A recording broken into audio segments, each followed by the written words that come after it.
Guys, today in this tutorial, we're going to look at the Smudge tool. The Smudge tool is just a creative brush, really. Allows you to do all kinds of things to an image, swirl it around, really create some neat visual effects. For this case, we're just going to kind of do this Tulip Festival picture here in Ottawa, Ontario. And flow and rate are the two things you should be concerned with. Flow basically will increase the amount of color you release. So I would keep that very, very low unless you're looking to smudge with color. The rate would be the kind of, I guess, the effect of the smudge and how intense it is. Keep that in mind too when doing this. Generally, the idea here is the smudge tool allows you to smudge stuff out. I would like to take this photograph and make it look like a painting, is what I'm going to do, using the smudge tool, just to give you a feel for what the tool does.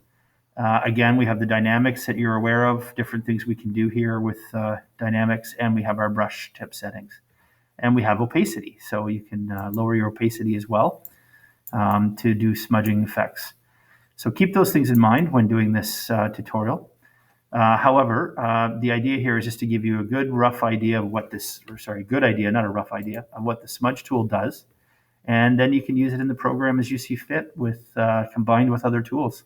In this case, you might want to consider using blur and sharpen as well when you're doing this in here. So we're going to try to turn this into a painting. So we'll take our smudge tool and we'll just kind of start to smudge around some of the tulips. I'm going to increase the rate so I get a really different looking effect. As you can see, I'm putting a bit of a smudge over some of the stems and give it a little bit of I'm moving my mouse a little bit too to give it a little bit of a different kind of look and feel. Just sort of swirling it around and pulling it around, as you can see, smudging the foreground. Just giving it that ultra look. And you can keep going that way. It's really similar to the warp transform tool, which I'm going to go back to here, where I can lower my size for sure first, but where I can kind of warp the way the clouds look, etc. So we've gone through some of these things in tutorials, so bring those into it. I would really suggest that you bring in the warp transform tool because it's kind of fun to use, and combine that with the smudge tool and give yourself a really good visual effect on this. Make sure you cover the background here as well. We're getting into this. That might be some space here to use our blur tool and kind of blur that up a little bit around your tulips.